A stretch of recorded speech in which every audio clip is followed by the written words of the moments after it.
Okay, today we reacting to scary movie, scary anime short films.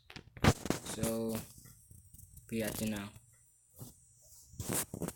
Turn my volume. When I was 7, I had a really scary. It was that I will never forget. Bro, crackheads! I got up at 8 a.m. as usual, Bro, these crackheads over here. Shut the fuck up. but as I stood up, I noticed something was different. It was very cold, and I felt like someone was watching me. What? When I turned to my sister's bed, she woke up, and I screamed. 2 heads hovered in the air. One of an older woman with long, dark hair and green eyes. Bro, they was ghost smashing. Because she said 2 heads. That's wrong. The other of a bald, older man with blue eyes. I screamed again and ran to my mother. I told her what happened and saw some man at the door. I can't recall what he looked like, but I screamed and hugged my mother when I saw him. I was crying at this point, and she looked at me as I pointed to the door, not explaining why. She instantly knew what I was upset about, and she spoke in the direction of the door. I don't know what she said. I was just too scared to listen, and all I wanted was to be somewhere else. Nothing like this happened to me again, until I was 13. I was coming from my friend's house and was really tired. I went to my room, turned the lights off, and went to bed. At 4 a.m., I suddenly woke up without a reason. When I looked at the door, I saw my mother looking at my sister. Oh. She had lifeless eyes, I think which that's reminded me of the incident that happened when I was 7 years old. That's a mother. A mother on crack. Cause that's the crackhead stand. Heads had the same lifeless eyes as my mother, except her eyes were red and just looked evil. Not right either. She red. This ain't right. That ain't right. I knew it wasn't my mom. I hid under the blanket, praying that the thing would just go away. When I looked up, it was still there. I prayed again. Then it vanished. I mean, literally vanished. I saw it with my own eyes. That thing grew fainter and fainter until I couldn't see it anymore. When it was gone, I ran to my parents and explained what happened. They believed me and said that if I couldn't go to sleep, I could watch TV or just stay up. I thanked them and went to the living room.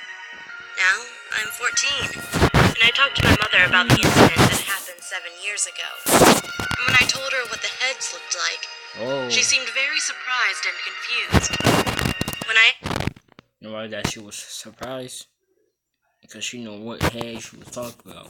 asked her what was wrong, she told me that the description I gave perfectly matched that of my dead grandparents. Oh, they dead. I don't know if they were really my grandparents, or who that man on the door was. Look, they fused.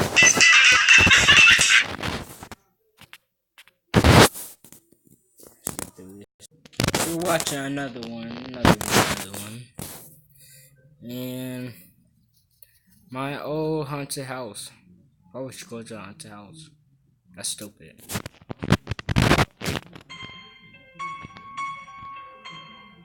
My name is Max.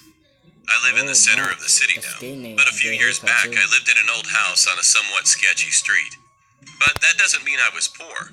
The house was ugly from outside, and it was built before World War II. But You know he was in the British house. Inside. Although many people died. Shut up, notifications. I always believed in ghosts because of all the weird incidents that happened. Like one time, at night, me and my mom were sitting in a room.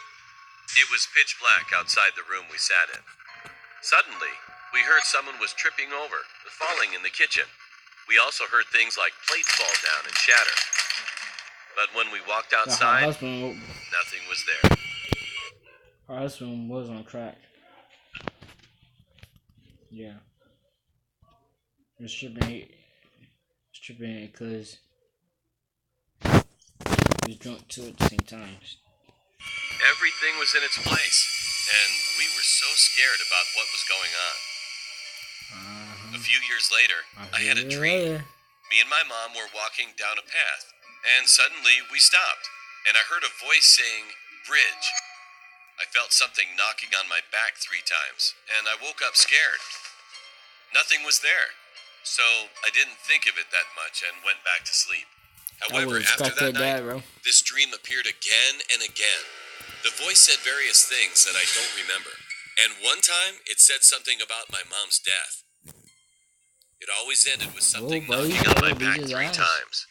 It was creepy.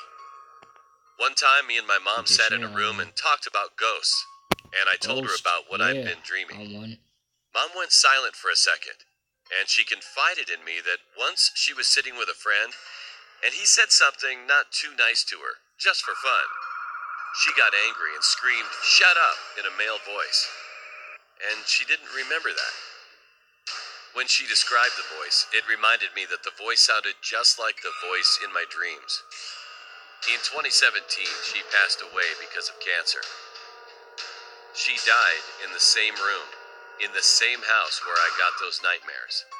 After that, I moved out to another place a few years ago. So I don't live in that house anymore.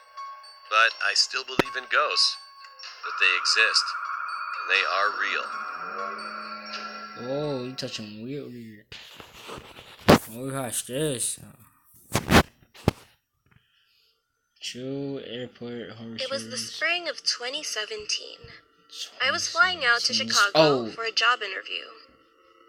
It was around 11 p.m., and I was sitting in my gate at the San Francisco International Airport. A storm was raging outside.